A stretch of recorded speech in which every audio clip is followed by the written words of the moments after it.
nyakubahwa Ministre Gatabazi, nyakubahwa Ministre Mbabazi, nyakubahwa Minister of State, Minisiteri y'ibikorwa remezo, banyakubahwa abadepite muri hano, nyakubahwa Meya wa Ruhango, nibagiwe nyakubahwa Gavana, intara yacu y'amajyepfo, banyacyubahiro mwese muteraniye hano, nagira ngo mbanze mbere yuko bagezaho ikiganiro nabateguriye, nkomeze ababuriye ababo hano mu gihe cya Jenoside,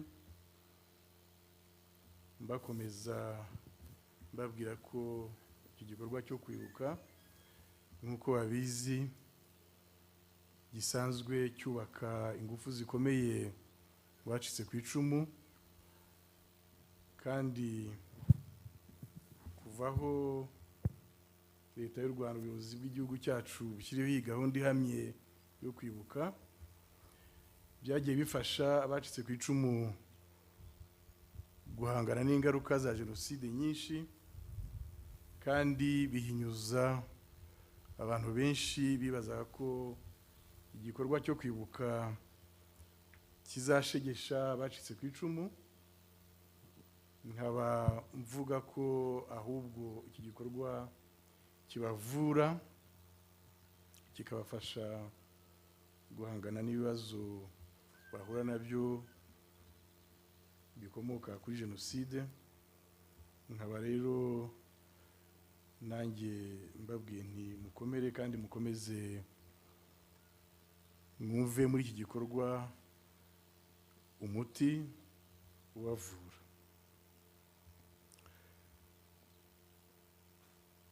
Nza hano nahuye n'abadepite benshi bari bitabiriye iki gikorwa, nagira ngo nabo mbavugire muri rusange inteko ishinga amategeko yatwohereje hano kugira ngo tubane namwe,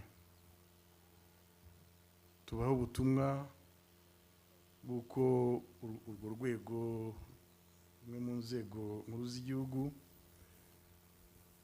ko rutazahwema gufata mu mugongo abacitse ku icumu, ko rutazahwema kwitabira ibikorwa byo kwibuka, cyane cyane nk'urwego rwa Sena ndimo, ni urwego runashinzwe ku buryo bw'umwihariko gukurikirana amahame remezo ari mu ngingo ya 10 itegeko nshinga igihugu cyacu. Muri ayo mahame remezo hakabamo n'ihame risaba Abanyarwanda twese kurwanya buri gihe ingengabitekerezo ya Jenoside, kurwanya ivangura iryo ari ryo ryose, kandi no kubaka ubumwe bw'Abanyarwanda. Sena rero ikaba ikomeje kuba hafi Abanyarwanda muri ibihe byo kwibuka, hirya hino ngira ngo mugenda mubona abasenateri ndetse n'abadepite. Ikaba ari ubutumwa nagira ngo nabwo mbagezeho. Ikindi kandi mu gihe nza kuvuga ku birebana n'ibyagiye bisenya ubumwe bw'Abanyarwanda n'uruhare ubuyobozi bwagiye bubigiramo, nagira ngo nse nunagereranya ubwo ndi kumwe n'abadepite hano, nsobanurira abateraniye hano mwese ko iyo ugereranije abadepite cyangwa se n'abandi bagize inteko ishinga amategeko, kareba imikorere yabo, kareba icyo biyemeza buri munsi, ubona koko bitandukanye n'abadepite b'ibindi bihe bagiye basenya ubumwe bw'Abanyarwanda. Nagira ngo mpere ku bonzi cyane biwacu i Buganza, nkomoka i Buganza. Honorable Tito Rutaremara, abo bantu ngiye kuvuga arabazi neza. Igihe iwacu i Buganza abaturage baho bari banze umugambi mubi wa Parmehutu wo kumara kurimbura abatutsi. Hari abayobozi bamwe nka Depite Kajangwe Jean Nepomucene banze umugambi ndetse no kwica abatutsi muri icyo gice byatinzeho gato, ariko bagenzi be babanye mu nteko ishinga amategeko, ndavugamo umwe nzi cyane witwaga Sebazungu Isidore, yafatanije n'abayobozi b'abakoloni bashaka uburyo bakwicisha abayobozi bagenzi babo, ari abadepite bagenzi babo batari bashishikajwe n'ibikorwa bibi byo kumara igipande kimwe cy'abanyarwanda batutsi. Nibwo uwitwa administrateur de Wild wakoze nabi cyane ahantu hatandukanye muri iki gihugu, i Bufundu, Nyanza hano hirya, ariko n'iwacu i Buganza ndetse no mu bice bya Kibungo hose. Bumvikana rero yuko bagomba kwica uwo mudepite Kajangwe Jean Nepomucene, ngira ngo bamwe mujya mwumva, hari n'umuhanda wari waramwitiriwe muri Kigali. Baramwica. Sebazungu Isidore, depite wahoze ari na ministre of state ushinzwe iby'umutekano cyangwa se ingabo z'igihugu, n'umusivile nabwo yari umusirikare, bica Depite Kajangwe, ariko bavuga ko ari abatutsi bamwishe kugira ngo noneho abaturage biriya bice barakare nabo bajye mu mugambi. Nari mbivuze ngira ngo nibutse itandukanyirizo ry'abayobozi, abadepite b'iki gihe, abasenateri b'iki gihe, ikibashishikajwe mu gufatanya n'abanyarwanda kubaka ubumwe bwabo bw'abanyarwanda. Bashishikajwe n'amajyambere, ntabwo bashishikajwe no gutuma mu banyarwanda havukamo ibice. Icyo nari nkivuze kugira ngo niba hari ibyo tubivuge muri iki kiganiro birebana n'uko ubumwe bwagiye busenyuka, bigaragare ko ubuyobozi buba bufite umwanya munini. Iyo tunavuga rero tunibuka jenoside, tukamenya yuko jenoside iyo ari yo yose itegurwa cyane cyane ikagirwamo uruhare n'abayobozi. Iyo rero urebye ibirebana n'amateka y'u Rwanda cyane cyane kuva nko mu gihe cy'ubukoloni, aho ubona inyandiko nyinshi zisobanura ko byagiye bigenda, usanga iryo vangura navugaga no gutoteza abatutsi byaragiye biherekanwa n'ubutegetsi. Ubwo butegetsi bwari bufitwe n'abakoloni, birumvikana, Abadage babanjirije Ababiligi, ariko kandi hari n'ubutegetsi bwari bufitwe na Kiliziya Gatolika, yari mu ntangiriro yo kogeza ivanjiri. Turaza kureba ukuntu abo bose bafatanije mu buryo buvunaguye kugira ngo babibe ibitekerezo by'amacakubiri, ibitekerezo byo kuvangura abanyarwanda. Iyo urebye rero usanga abo bakoloni ndetse n'abo ba missionnaire barageze mu gihugu bakabona kirimo ubuyobozi bukomeye, kirimo uburyo abanyarwanda bari bayobowe, uburyo babanaga, uburyo bakoranaga, uburyo bari bafite ubumwe mu byo bakoraga byose, bakagira ubumwe basangiye kubera ko basangiye igihugu, kubera ko basangiye amateka, kubera ko basangiye ururimi, kubera ko basangiye imyemerere, bakaba bari basangiye n'imiryango yaguye Reclan, mu by'ukuri niyo umuntu yanakwita niyo mu Rwanda bitaga ubwoko wenda icyo gihe. Abanyarwanda rero abazungu babasanze bateye batyo, ariko abazungu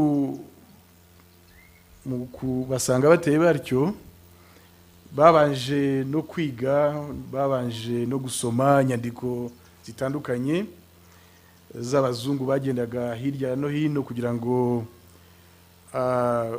bavumbura ibindi bice bazavanamo ibizabafasha mu nganda zabo, bizabafasha mu bukungu bwabo. Abazungu rero basanga igihugu giteye gityo, byari kubagora rero kuyobora abo bantu iyo batabacamo ibice kugira ngo babone inzira izatuma babakoresha ibyo bashaka. Abazungu basanze abanyarwanda ibyo bakoraga barabikoreraga nko mu nzego nk'eshatu umuntu yavuga: urugo rurimo umugabo n'umugore n'abana, ariko hakaba ku rwego rwisumbuye icyo umuntu yakwita inzu, imiryango ihurira hamwe, ariko hakabaho n'izo clan, abanyarwanda bari barimo ubwo bwoko bari barimo bwa Kinyarwanda murabuzi, Abasinga n'abandi.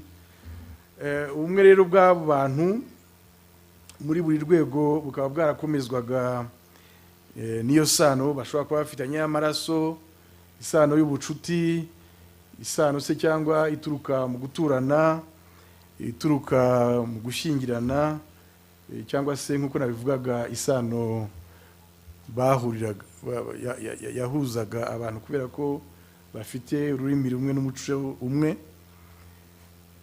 Byari bigize ubukungu bikaba byari bishingiye nanone ku bintu bisanzwe, ku butaka, ku bukungu bushingiye ku nka, ariko no kubirebana n'imiyoborere y'igihugu, kubirebana no kurinda igihugu, izo ngabo z'igihugu abanyarwanda bose bibonagamo, abanyarwanda bose bahuriragamo mu mitwe igize ingabo. Hakaba rero ubuyobozi bwihariye bw'ubutaka, ubuyobozi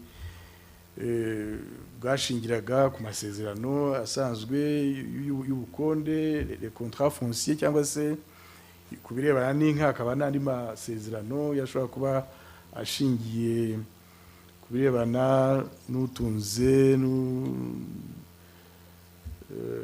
n'ushaka bazamufasha kugira ngo ubutunzi bujye imbere. Habagaho izo kontra nazo, kontra bovin nazo niko twazita. Maze rero abanyarwanda bakabana muri ubwo buryo, bakubaka ubukungu bwabo muri ubwo buryo, bakubaka ubucuti bwabo muri ubwo buryo, ku buryo ubwo bumwe wasangaga bukomeye. Nk'uko nabivugaga rero abazungu babonye ubwo buyobozi butari busanzwe, ariko muri bya bindi basomaga mu by'ukuri mu bitabo byandikwaga na babandi bagendaga isi bavumbura ibindi bice, bashakishaga inkomoko y'abo bayobozi bari barubatse ubwo bumwe, barubatse ubwo buryo bwo kuyobora, bakabona bidashoboka ko abo bantu baba ari abantu bo muri icyo gihugu. Uwitwa Speke yavuga ko abatutsi baturutse muri Ethiopia, uwitwaga Stanley akavuga ko inkomoko yabo ari mu Barabu, hari n'uwitwa Rohel wavuga ko baturutse muri Abyssinia, kugira ngo byaranakwiye cyane mu mvugo abantu bagiye bavuga na reference bagiye bafata. Wowe cyo kurana yongeragaho n'umunyu avuga ati bari abantu bavuye muri Abyssinia, ariko ils se sont jamais négrifiés, ntabwo bigeze baba abanegre, ntabwo bigeze baba nk'abirabura nk'abandi. Ariko hari ikibazo abantu bakunda kwibaza abasesengura, bavuga bati ariko niba abo bantu bavuga ko bafite inkomoko aho hose.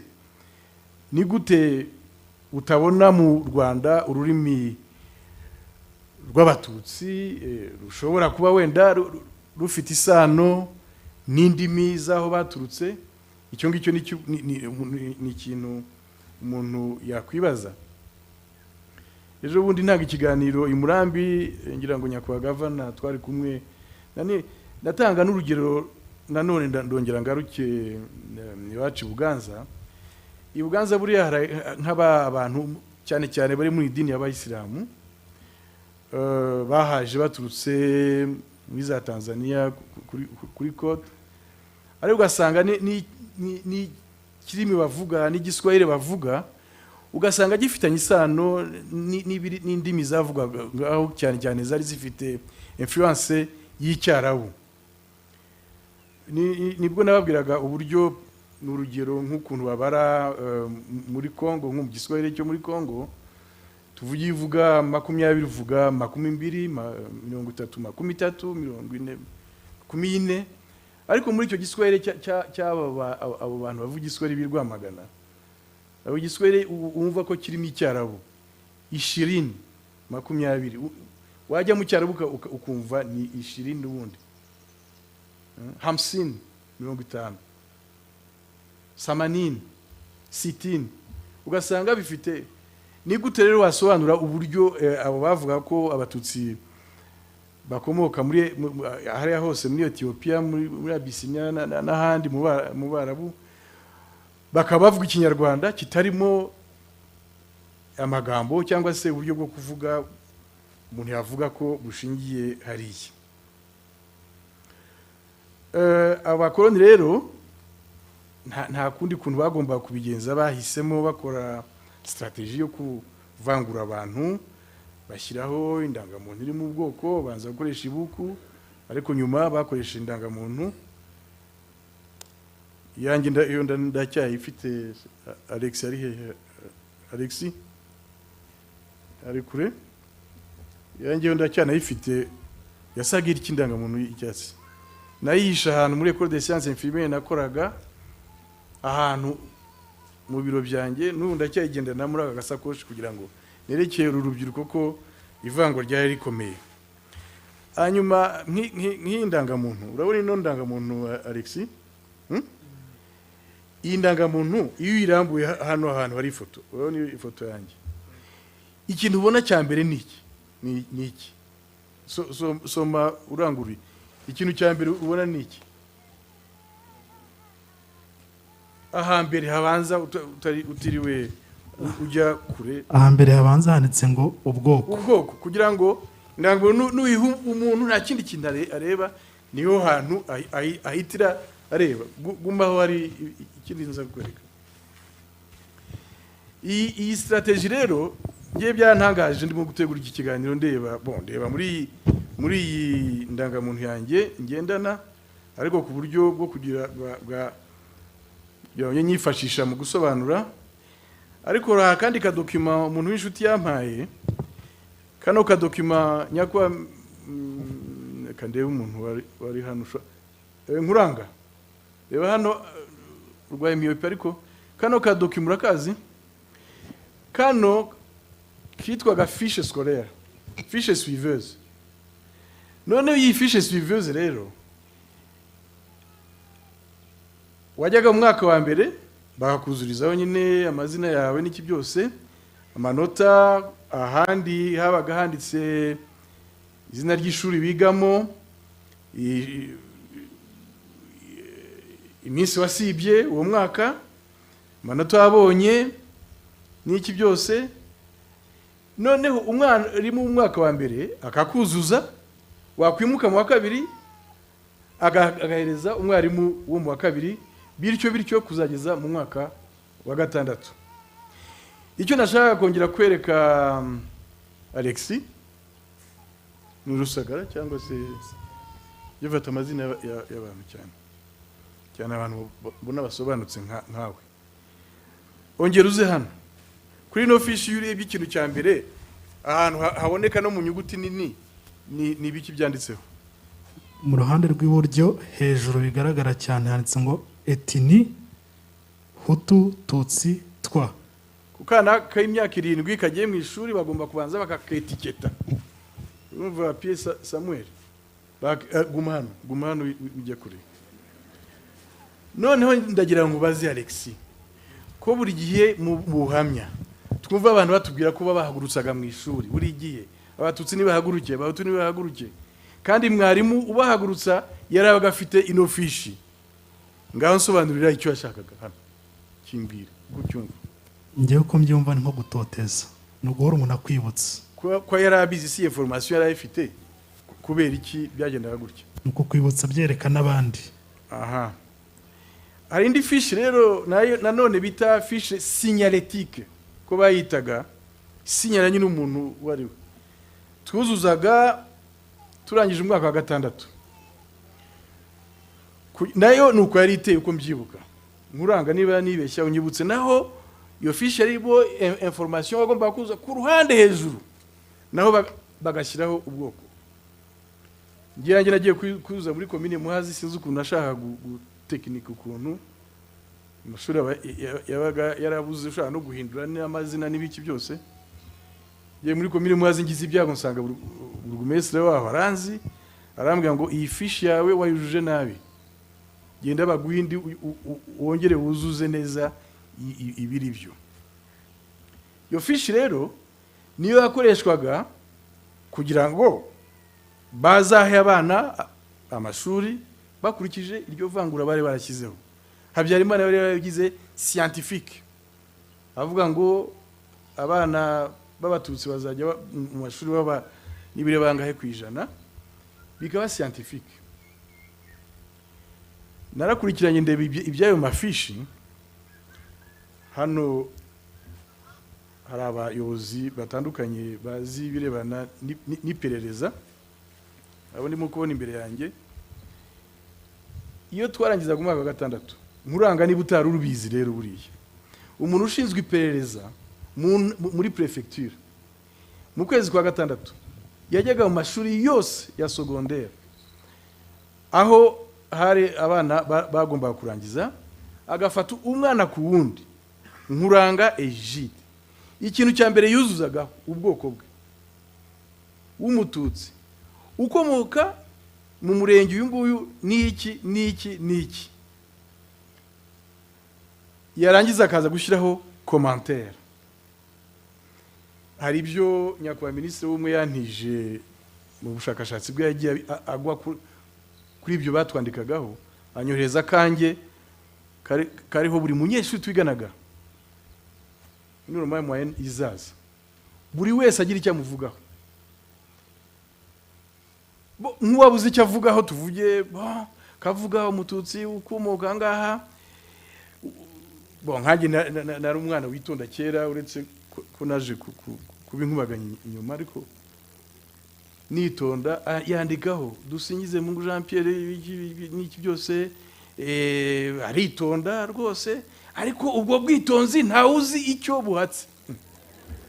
Umwana ngenda n'ifite imyaka 19 icyo gihe ubwo bwitonzi ntituzi ikintu buhatse. Ari umuntu twiganye aho ngaho izaza nanone nakomeje kureba muri ako bari bariho bose. Noneho nsanga hari umwe wabaga n'uwa mbere mu ishuri bavuga n'amanota twabonye n'iki byose ko twitwara barangije bavuga ngo ariko ngubona ngo tubona ashobora kuzasara. Uyu muntu ni umwana wabonaga amanota ye ya mbere n'iki byose ngo tubona azasara. Icyo bashaka gukoresha izo information rero buriya bavaga hariya wenda bashobora kujya muri SM. Izo nizo report bagenderagaho. Abari kubona za buruse zo kujya muri kaminuza nizo report bagendagaho. Nizo report zo umuntu wo muri service central de renseignement bakurikije mu mafishi yuzuzaga. Kandi wabonaga iyo fishi umukozi wo muri ministère cyangwa se umukozi ugiye gutanga ibizami byo kwinjiza mu ngabo hahandi buryo Alexis yahoze avuga yahitaga abona information de base. Muri psychologie twemera ikintu nko muri publicité yo psychologie ijyana na publicité hari effet ebyiri. Hari effet twita effet de primauté, akaba na effet de récence. Effet de primauté niyo tuvuye wenda usoma inyandiko cyane umuntu wandika inyandiko burya atangira mu ntangiriro ahita doma akantu k'ingenzi abantu baza kurotona. Ibindi bigambo byo hagati aho ngaho za paragraphe zindi buryo ushatse ushyiramo ibyo ushatse, warangiza muri ka conclusion ukongera ukadoma akandi kantu. Iyo niyo technique kugira ngo umuntu arotone akurikije izo effet. Icyambere muri effet de primauté ni gihera ariyo effet de récence, igiheruka. Bari abantu bakoraga ibingiri rero niyo mpamvu navuze ko babikoraga scientifiquement. N'abangaba bakoraga izi nyandiko aya mafishi abantu bagomba kugenderaho nukuvuga ngo bagenderaga kuri données scientifiques kugira ngo abazabikurikiza bazabisoma bazahita bamenya icyo gukora ku buryo bwihuse. Niyo mpamvu nyakubahwa minisita, ariko murabizi nuko ari mwe ngiye kunyuraho kugira ngo mbivuge, buriya hari n'abantu tuzi neza bagiye batubwira babaga ba préfet bakabanza kubona za stage de formation cyangwa se kwiga ibintu birebana no guteza akaduruvayo muri CV bikaba byanditsemo. Murabazi nyakubahwa minisita, bize guteza akaduruvayo mu bantu bakajya kubyiga. Iyo ngiyo akaba ariyo CV yagera hariya akaba ariwe bagira préfet cyangwa se akaba ariwe bagira umuyobozi runaka. Rero Alexis, niba abantu ubu ngubu ibyo tuvuga ubu ngubu twerekana za facts, tuba tugira ngo twerekane itandukanyirizo bw'ubuyobozi turimo kuvuga n'ubuyobozi turimo ubu ngubu. Ndagira ngo urundi rugero, Kaminuza y'u Rwanda igiye kongera gufungura imiryango nyuma ya jenoside muri 1995. Urumva ivangura ryose ryari ryarabaye nyine ryarabaye akarande. Umwana kugira ngo abone ishuri bigahera kuri ibyo ngibyo kemererwa. Hanyuma rero nagize amahirwe yo kuba muri kaminuza icyo gihe, basore nararangije amashuri yibanza atuma njya kwigisha muri kaminuza.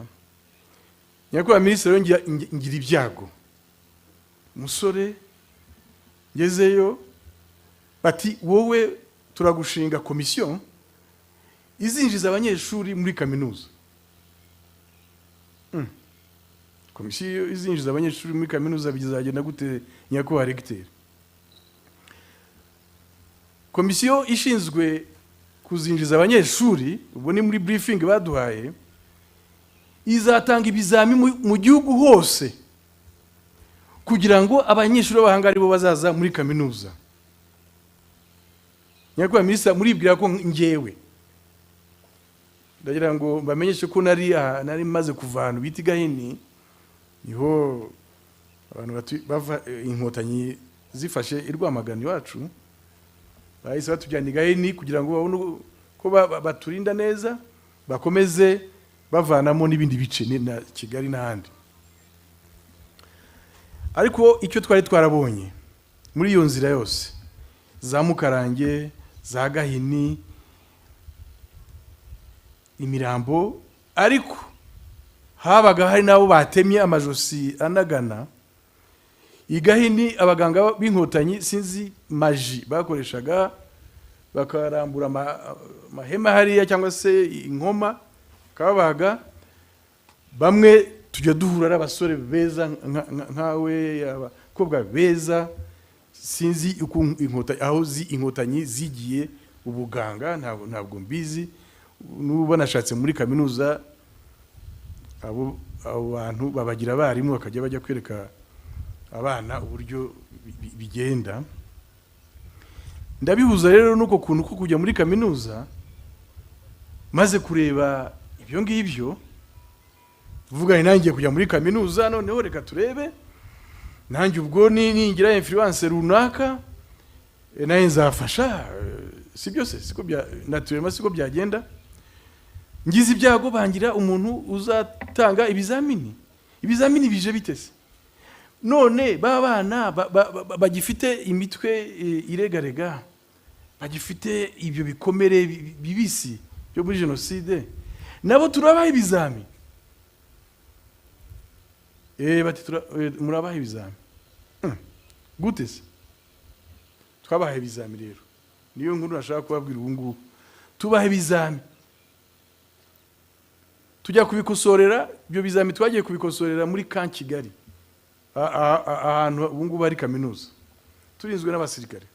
Kugira ngo hatagira kizatuma hari uhirahira avuga ngo turahishuri uyu nguyu cyangwa uyu nguyu kubera ibi nibi cyangwa ibi.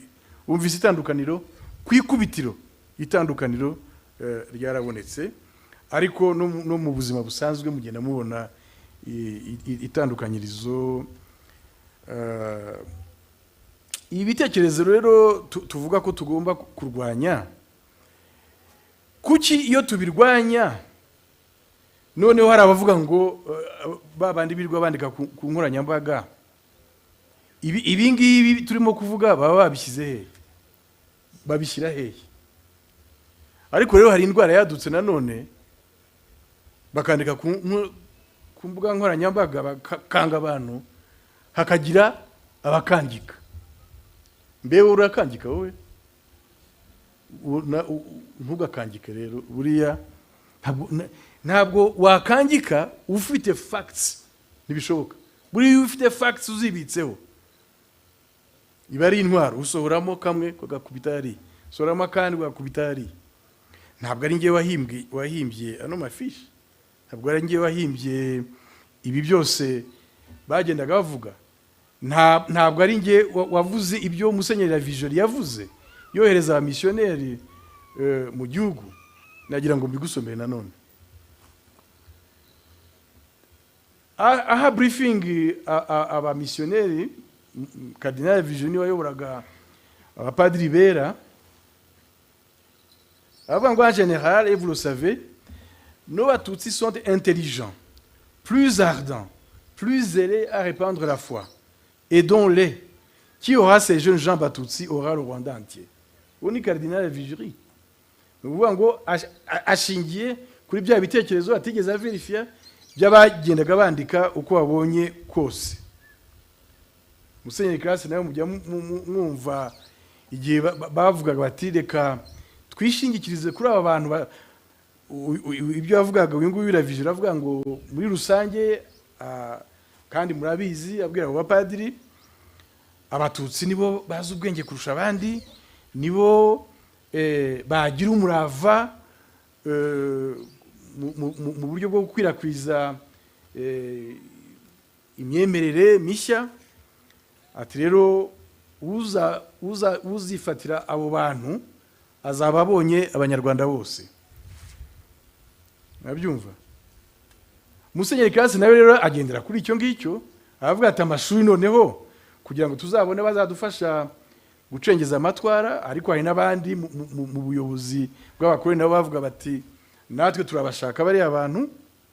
Ariko nko mu byerekeranye na Kiliziya Gatolika, Musenyeri Classe abwira abayobozi b'amashuri abaha nawe briefing, yaravuze ngo education of the Bahutu is necessary to train catechists, school masters and tutors, and in order to instruct and train youth in general. Ni ukuvuga ngo amashuri kwigisha Abahutu muzagarukire gusa, muzabigishe ibintu biciriritse bizatuma baba bakateshiste beza, bizatuma gusa baba wenda bungirije abarimu n'abandi. Ariko avuga nko ku burezi bwagomba guhabwa Abatutsi, yaravuze ngo schooling for the Batutsi here must take precedence over schooling for the Bahutu. Kuvuga ngo Abatutsi mu kubigisha no kuzabigisha ibiteye intambwe bisumbye bizigishwa Abahutu. Akabwira rero abapadiri bashinzwe ibyayo mashuri, upadiri wabaga ashinzwe amashuri avuga ati the father in charge of schools must set his heart on the development of this schooling, this type of schooling. ubu buryo bwo kuzigisha ni uku nguku bizagenda, kandi padiri mukuru ashinzwe kuzabikurikiza uko bimeze.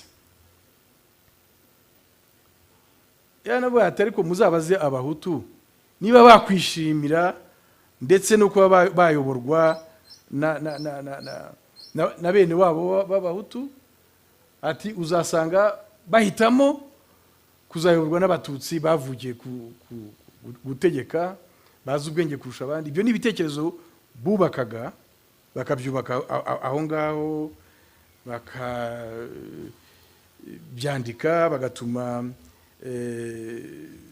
byihuta, noneho bakogeza bamwe bakanyega abandi. Bavuga nk'abahutu bakavuga ngo les Bahutus après une riche récolte ne pensent qu'à manger, à boire et ne se préoccupent pas du lendemain. Umuntu witwa Schumacher akabyandika atyo. Ariko icyo byavugaga Alexis ni ukugira ngo bategure imitwe y'abantu bamwe kugira ngo bazange n'abandi, noneho bizanagiye no ku ndunduro twabonye ya jenoside. Ibyo ngibyo rero ni ibintu bikwiye kuba byakumvikana, abantu bagakora ubusesenguzi kugira ngo babyumve neza. Hari umusaza Mugesera Antoine ugize kuba umusenateri kandi akaba yaranahuye n'umuryango Ibuka, yabyanditse ashaka kuvuga izo ngaruka, ashaka kuvuga umunyarwanda uko yari ateye icyo gihe. Ati umunyarwanda yahise azimira, haduka undi muntu utamenya icyo ari cyo, uvuka mu ntekerezo z'umukoroni n'abamushyigikiye. Umunyarwanda yahise atakaza amateka ye, atakaza umuco we, ahita n'abatangira kwibona mu ndorerwamo z'umukoroni. Uwo muntu mushya yaribuze, imikorere n'imitekerereze ye yahise igendera ku byifuzo by'umukoroni wari ufite kandi ingufu nyinshi, yahise agirwa igikoresho. On le manipula pour bien incarner très fidèlement les préjugés, les stéréotypes et toutes les niaiseries auxquelles on voulait qu'il ressemble. Umunyarwanda yahise yibona muri ibyo byose. Abo bakoroni rero nabo ba missionnaire mu bufatanye bahindagura ibintu byose, bagira ivugurura ryo mu buyobozi, bavanaho abari abashefu b'abahutu. Wa muntu ugize kubabwira yitwa Kajangwe yigize no kuba umushefu, nawe ubwo bamuvanye icyo gihe.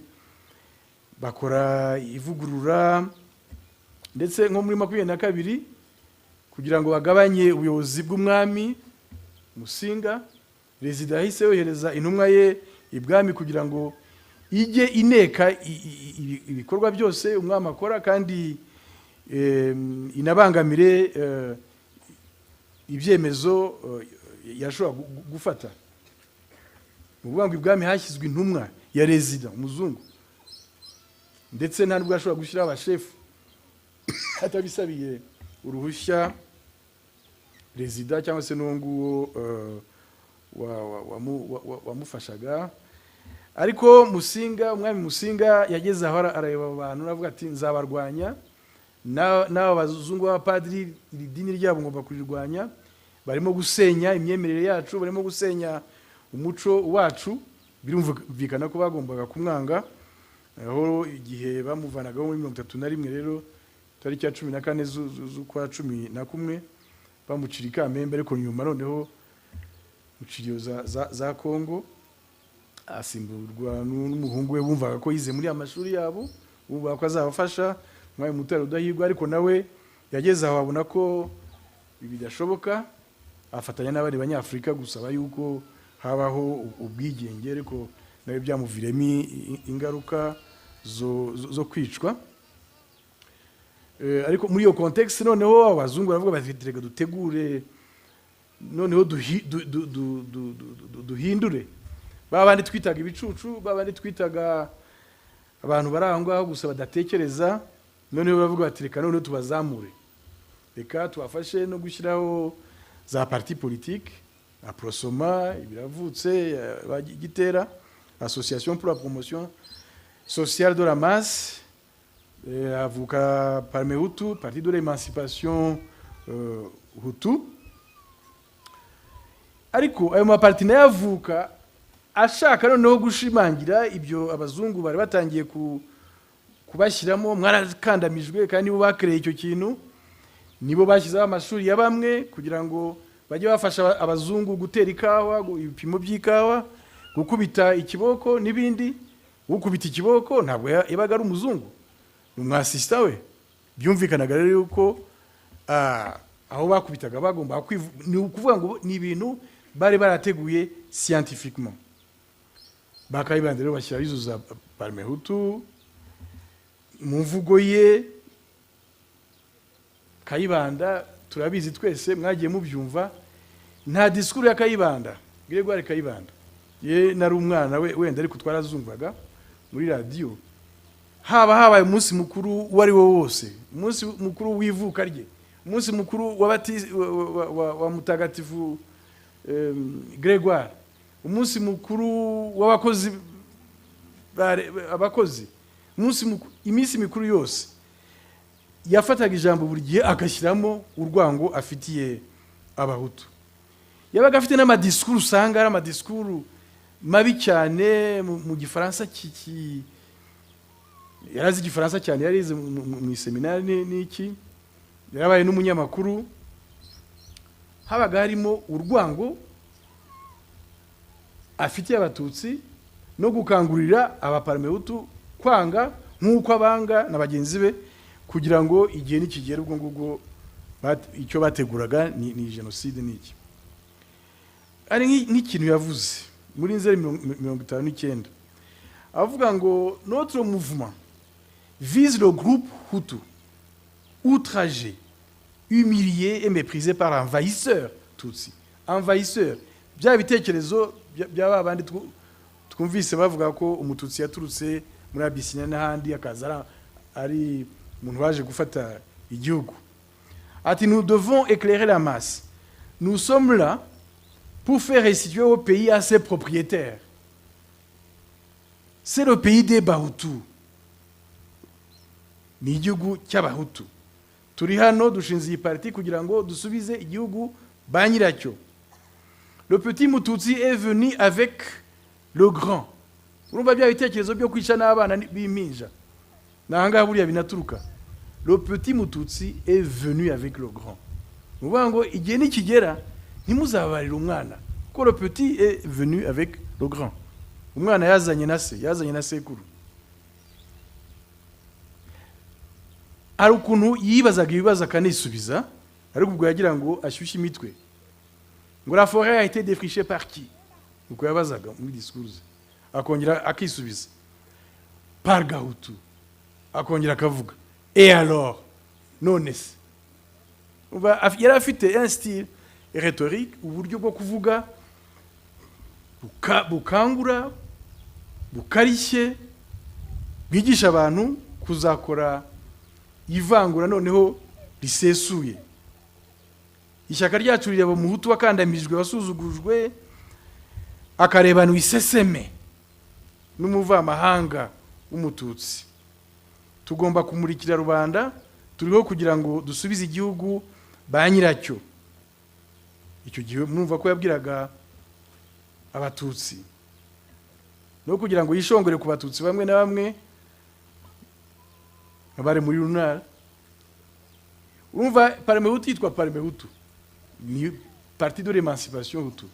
Arakabwira abatutsi muri rusange ati Parmehutu je vous aurai. Agakoresha iyo jeu de mots uwo mukino mu magambo kugira ngo ashyushye imitwe y'abantu. Mu itariki ya 8 z'ukwa 5/56 komite ya Parmehutu yanatangaje ko u Rwanda ari urw'abahutu. Baravuze ngo le Rwanda est le pays des Bahutu. Muri 60 birumvikana rero yuko nta kundi byari kugenda. Ngarutse nk'iwacu i Buganza, iyi Parmehutu byari byarananiye kubona abantu benshi. Buriya hari uburyo, hari umusaza nagiye kubaza negura kino kiganiro iwacu n'ubaracyariho aturantu biti Nyagasenyi. Ndabaza ariko ibintu byagenze gute kugira ngo ahantu ko hari na runari nyinshi, inari yo yiganje, no mu bahutu b'iwacu barabarunari benshi. Byagenze gute? Hari igihe uwitwa Monseigneur Perrodin yaje gukoresha inama hari iruhande za Rwamagana hose, agenda aganiriza abarimu abatuka kubera iki mujya muri parti y'abasocialiste y'abakomuniste nako ya parti y'abakomuniste mwishakamo iki, kugira ngo ngarutse no kuri uwo muntu witwa Isidore Sebazungu nanone de triste mémoire. Hari abahutu bamwe na bamwe biwacu nabo tuzi bari baragiye muri runari bagiye batotezwa. Aramwitwa Karema Etienne. Karema Etienne yari umurunari ukomeye iwacu ari wakaba umuhutu. Bikumvikana rero yuko yagomba kugira ibibazo.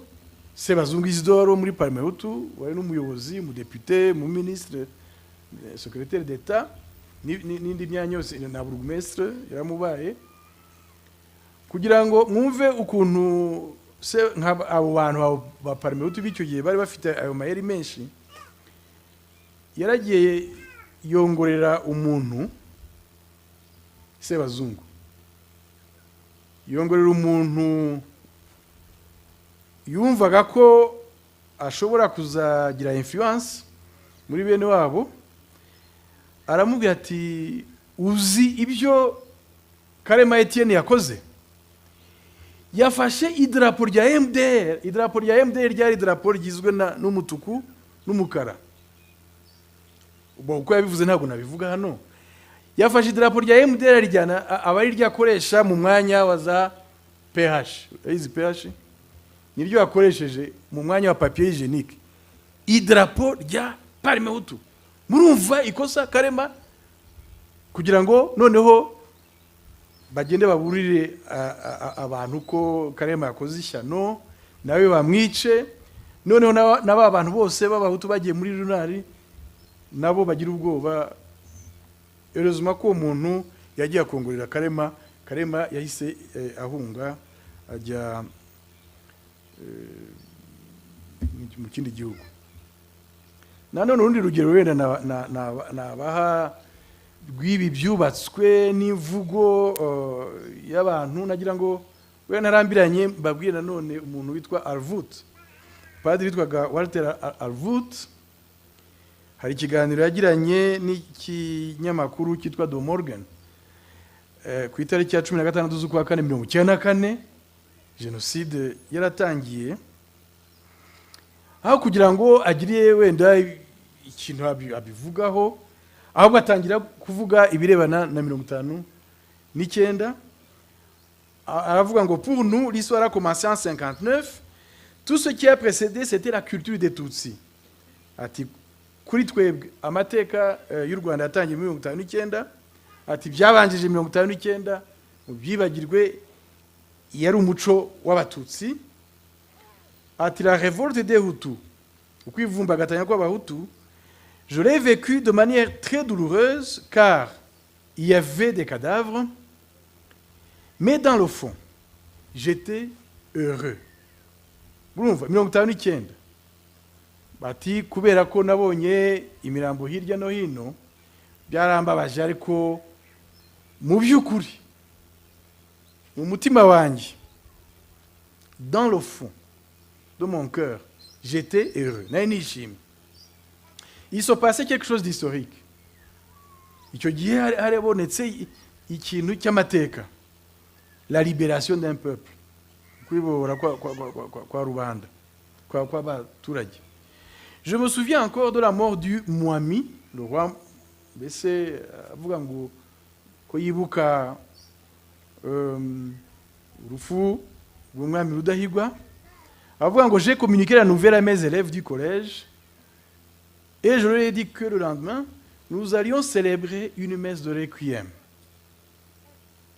Bon, abwira abanyeshuri collège yarimo, ababwira iyo nkuru yo gutanga k'umwami, abwira abanyeshuri be ati bon, ejo tuzaririmba indirimbo ya requiem. Indirimbo ya requiem ni indirimbo baririmba baherekeza umuntu wapfuye. Ariko mwumva icyo yongeyeho, mais j'ai ajouté qu'en réalité c'est un Te Deum que nous devrions chanter. Te Deum ni indirimbo baririmba bishima bashimira Imana umwaka urangiye. Urumva mu by'ukuri nabwiye abanyeshuri ko tuzaririmba indirimbo ya Requiem kubera itanga ry'umwami, atari ko ubundi twari dukwiye kuririmba indirimbo y'ibyishimo yo gushimira Imana, Te Deum. Murumva rero iyo context n'ibindi byose byatumaga ukwivumbagatanya no kwitangira kwica abantu ku Gikongoro hariya byiswe na genocide muri iyo myaka. Ko nka Vioma mujya mwumva yarabivuze, yari umwarimu muri groupe scolaire yohejwe na UNESCO, aranasezera avuga ati ngewe ntabwo nshobora gukorana na leta yica abantu. Ibyo yakundaga kugira ubufunda areba ibirimo kuhabera n'ibindi. Ibyo rero birumvikana uburyo aya macakubiri yagiye ashyira genocide. Bagiye bakoresha ibintu biri scientifique. Muzi abanyura amatwi, abantu benshi bakuze hano bazi indirimbo z'abanyura amatwi zabaga zikoranye ubuhanga ku buryo no kuyisubiramo byanakorohera n'umuntu. Natwe turabana rwose, je me confesse, twaraziririmbaga izo ndirimbo kuri défilé wumva ziryoshye, ariko zirimo iki? Ubutumwa bw'uburozi bukangurira abantu kwanga abandi. Ibaze naye ndimo kuririmba indirimbo ntazi amagambo ahanditse abanyura amatwi bakoraga, nanjye nkajya muri défilé nawe nkuranga banza babikoze kuri byari bimeze twabikoze. Izo indirimbo z'abanyura amatwi ziragatsindwa, muzazishake muzirebe. Zavugaga urwango rukomeye, indirimbo yitwa Jyambere iragatsindwa. Umututsi yagezwe naho yitwa umukoroni, yitwa Gashakabuhake, umunyamahanga, umwanzi w'u Rwanda n'ibindi. Iyi style rero y'abanyura amatwi buriya niyo nanone Habyarimana yaje gukoresha, yubaka babikindi, yubaka abakoresha izi ndirimbo n'ibindi kugira ngo bakangurire rwose imitwe y'abantu yuko igihugu kigomba kuba ari igihugu cy'abahutu gusa. Abatutsi bari babaciriye nyine ubwo gupfa, uretse ko bagiye babigerageza iyo myaka yose uko inyenzi zateraga bakica abatutsi. Ibyo ngibyo n'amateka mwagiye musobanurirwa muri iki gihe cyo kwibuka iriya myaka yose za 63 n'imyaka yakurikiyeho. Ariko nabo ntabwo byabahiriye abo Parmehutu, nabo mu zinzangano batangiye kugirana hagati yabo, barwasibo bangana urunuka n'abitwaga bandahayo n'ibindi, bakajya no ku rwego rwo gucirana amarozi, bamwe bakagirwa abataye umurongo. Banyakuba depite muri hano buriya muri iriya somero ryacu yo kuri Paroma harimo murabona biriya ba Hansard buriya ibitabo bingana gutya birimo ibyo batukanaga nuko bagiraga. Tuzabisomeye nyakuba Foibe n'abanyakuba muri hano muzajye kubisoma muri ibyo batukanaga. Niko kazi Paroma yari ifite icyo gihe. Natekereza akazi Paroma ifite ubu ngubu kureba inyungu z'umuturage, gukorera hamwe muri ubwo bumwe. Turi batemwa aho dukorera mu nteko ishinga amategeko, ukuntu dukora ni ibitekerezo biri focused ku muturage no ku bumwe bw'Abanyarwanda. Tujye tubisoma turebe ibyo bakoraga. Ariko nabo byageze aho birabananira. 2023 nabo hasi imvururu mu mashuri, yamwana Rwamagana mbibona nyeshuri bana bato batera akaduruvayo, amashuri yose barayahindura, n'amashuri y'abapadiri bashyiramo abayobozi bandi. Uranga wize mu seminari, n'amaseminari yose ntabwo nayo yari concerné. Nka seminari yo ku Nyundo bashyizemo bashyiramo umusirikare, bahita bahindura n'izina ryayo, college y'abahungu yo ku Nyundo n'ibindi. Ariko hanga twakwibuka n'abantu b'abagabo bagiye bahagarara. Amusenyeri Sibomana izaza mu seminari izaza yaragiye hagarara ati hagira inyana y'imbwa ihinguka hano, kandi yari umuhutu. Iyo nabandi babikora nk'uko ntacyo byari gutwara.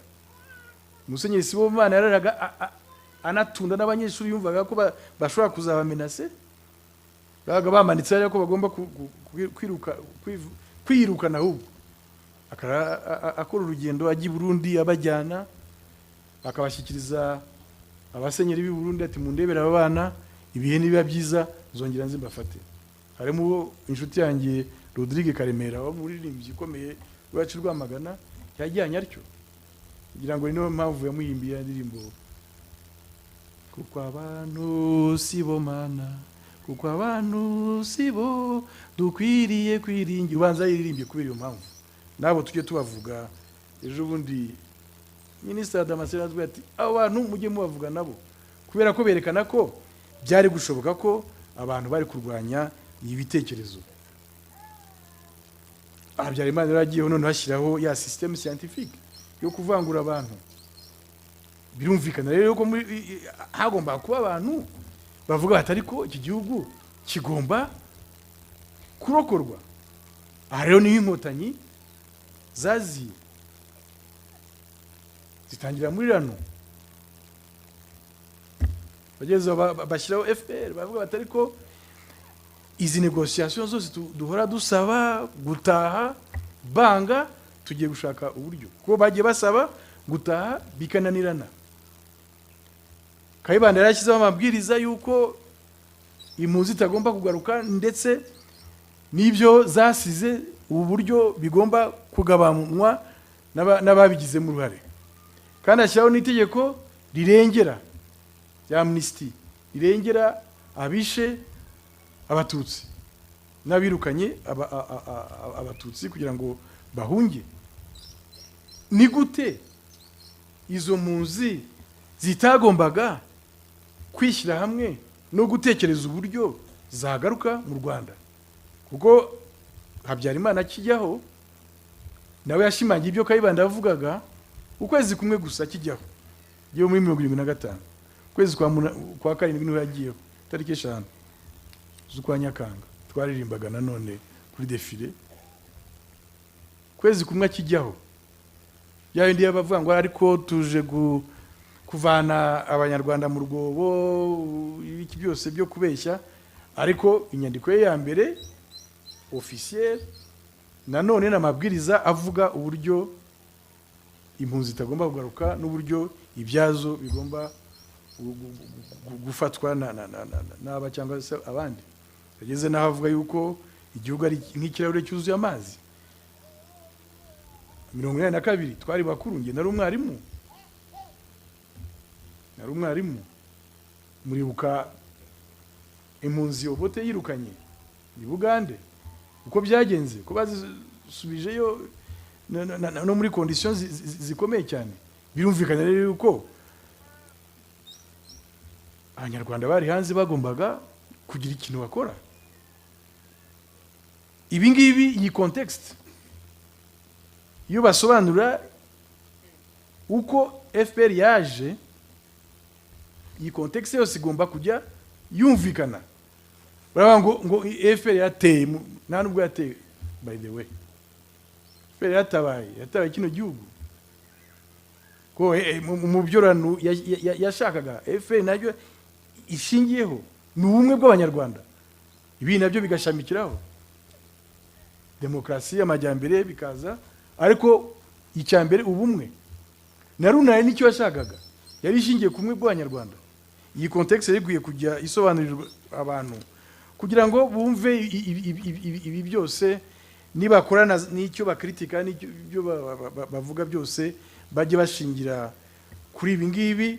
Abantu bakore analyse, ufashe ijambo wese abivuge, kandi abivuge ashize amanga kubera ko afite facts, kandi ko ashishikajwe no kubaka ubumwe bw'abanyarwanda. Ndangiriza ho nongera gushishikariza abantu bose b'ingeri zose, babe bato cyangwa se bakuru, kuvuga ubumwe bw'abanyarwanda ni inshingano ya buri wese, no kwibuka ni inshingano ya buri wese. Izo ngingo uko ari ebyiri ziri mu itegeko nshinga twatoye, tugomba rero kurikurikiza uko bimeze. nagira ngo mbashimire kuba mwakurikiranye kino kiganiro kandi nongera kubwira abacitse ku icumu ko igikorwa cyo kwibuka kivura ku rwego rwo hejuru. Urumva sha genda nabikubwira nk'umuntu wabikoze mu bushakashatsi. Nazigira uzakubeshya ngo ariko buri hari umuntu w'umuyobozi mukuru ugeze kuvuga ngo ariko nyuma y'amezi ane jenoside ibaye ngo ariko abantu baracyarizwa n'iki ngo muceceke. Cyari ukuntu abivuga rero uwo muntu avuga ukuntu ngo muceceke ngo ayo marera n'iki nyuma y'amezi ane. Umuntu uvuga gutyo nta jambo afite. Urabyumva? Ni ukumurwanya umuntu akoresheje ingufu zose. Murakoze.